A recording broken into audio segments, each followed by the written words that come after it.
Bienvenue sur Mathérapie. Aujourd'hui, nous allons étudier les lois de probabilité et plus particulièrement l'introduction avec les variables aléatoires. Considérons une expérience aléatoire dont l'ensemble fini des résultats est E. On note également parfois oméga. À chacun des éléments EI de E, associons un nombre réel xi. On définit ainsi une fonction E dans R appelée variable aléatoire et notée x. Par exemple, lors du lancer d'un dé.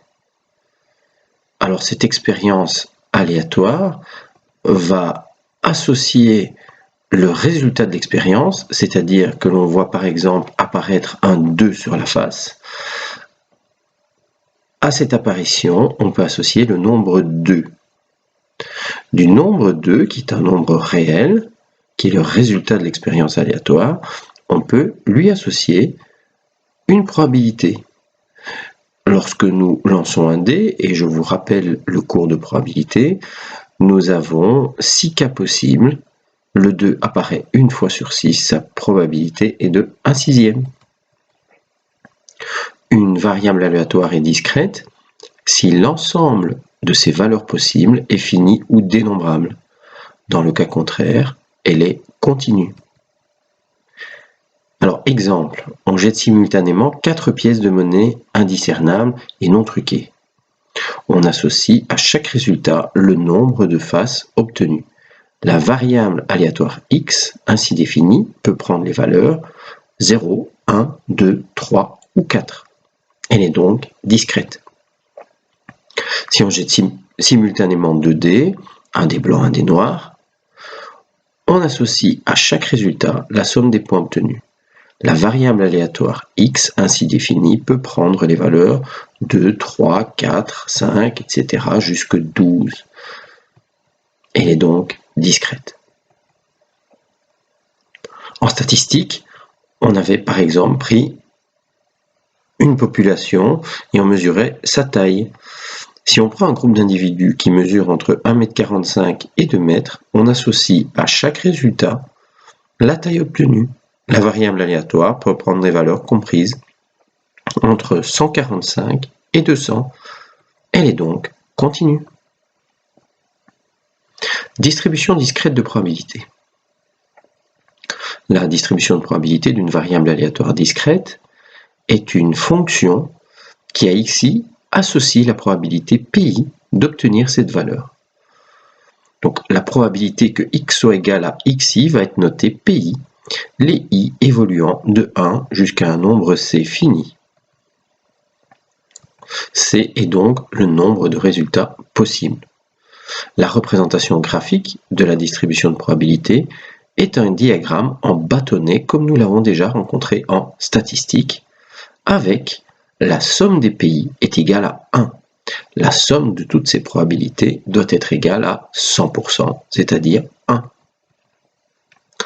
En considérant les probabilités cumulées, on obtient la fonction de répartition définie par l'ensemble des réels qui vont se retrouver compris dans un intervalle entre 0 et 1. Je vous rappelle que 0, c'est le minimum de cet intervalle. On a 0 chance que ça se produise. Et 1, 100%, c'est-à-dire le maximal. La fonction de probabilité de répartition va être notée f de x est égal à p de grand X inférieur ou égal à x. La représentation graphique de la fonction de répartition est une fonction en escalier. Alors reprenons le premier exemple. En lançant 4 pièces de monnaie indiscernables. On peut dresser un petit diagramme en arbre. La première pièce peut donner soit pile, soit face.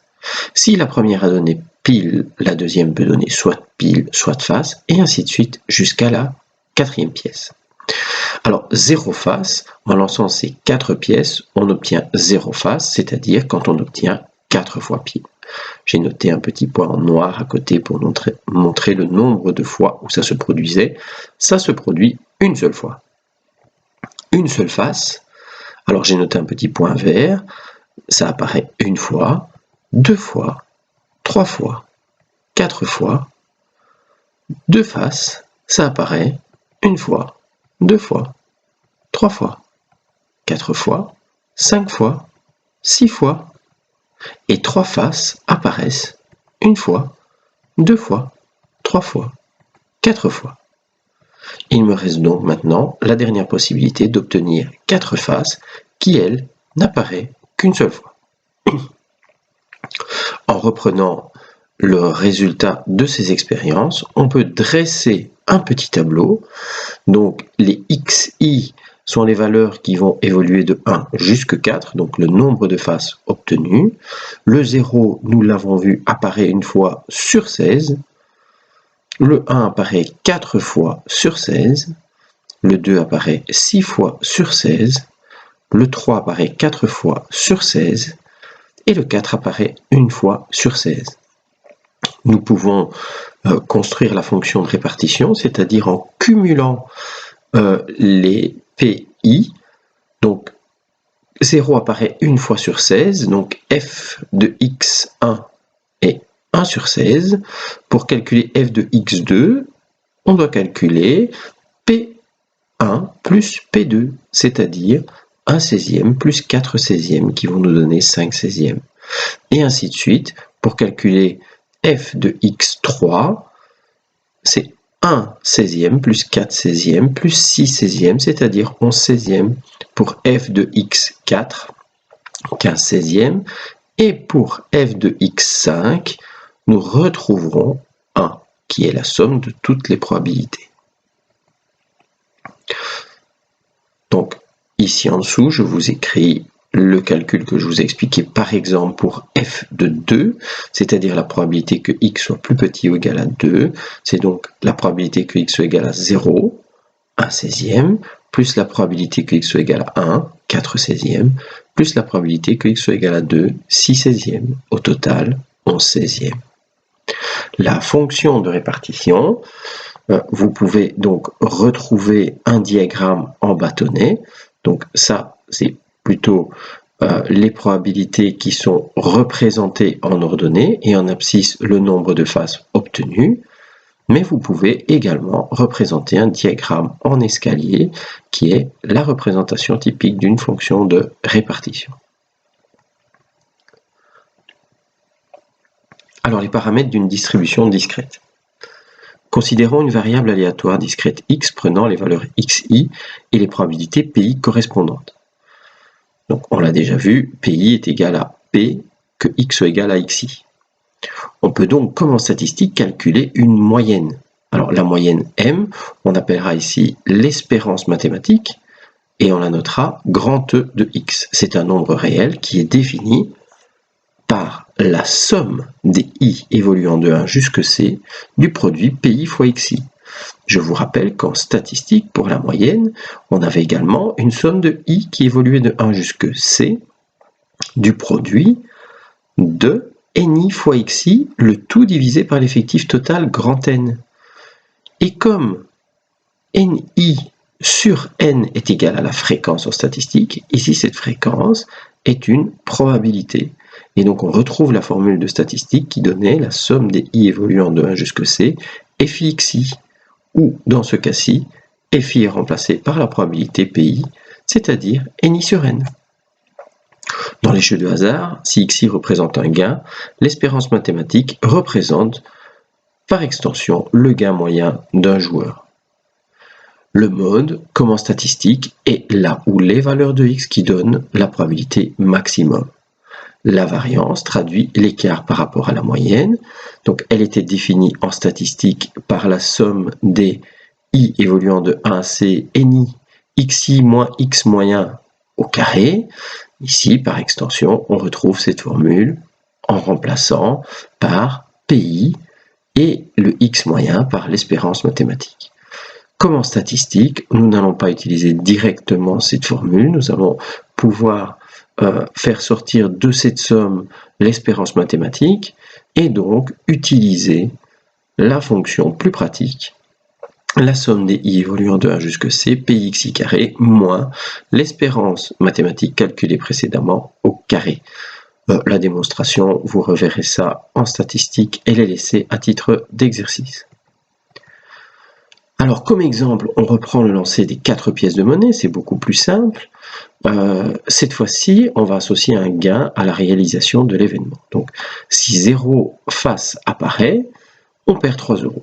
Si une face apparaît, on perd 1 euro. Si 2 faces apparaissent, on ne gagne rien. Par contre, si 3 faces apparaissent, on va à ce moment-là gagner 2 euros et pour 4 faces, on gagnera 5 euros. On va donc pouvoir associer à un nombre de faces un gain correspondant à la variable aléatoire. C'est-à-dire que le xi dans ce cas-ci devient le gain, moins 3, moins 1, 0, 2, 5, et on reprend les probabilités de réalisation des événements. 1 16e, 4 16e, 6 16e, 4 16e et 1 16e. Pour calculer l'espérance mathématique, eh bien, nous reprenons la formule, c'est la somme des PI xi. Donc, pour la première valeur, on va calculer P1x1, c'est-à-dire moins 3 fois 1 16e, moins 3 16e. Et puis, P2 fois x2, moins 1 fois 4 16e, moins 4 16e. Et puis, P3x3, 0. P4x4, 8 16e. Et P5x5, 5 16e. La somme vaut 0,375, c'est-à-dire 37,5%, si on préfère travailler en pourcent. Donc, dans ce cas-ci, on sait que ça représente un gain moyen, donc on ne travaille pas en pourcent. Ça signifie qu'en moyenne à ce jeu, un joueur gagne 0,375 euros par partie. Le mode, la valeur qui apparaît le plus souvent ici, c'est donc le 0, c'est la troisième valeur, c'est x3. La variance, on reprendra le tableau et on va calculer la somme des PI xi carré, c'est-à-dire 1 16e fois moins 3 au carré, plus 4 16e fois moins 1 au carré, plus 6 16e fois 0 au carré, plus 4 16e fois 2 au carré, et finalement plus 1 16e moins 5 au carré. On n'oublie pas de retirer l'espérance mathématique au carré, donc moins 0,375 au carré, pour obtenir une variance de 3,23. Comme on l'avait vu en statistique, pour obtenir l'écart type, il suffit d'extraire la racine carrée de la variance. Donc la racine de 3,234375, c'est égal à 1,79.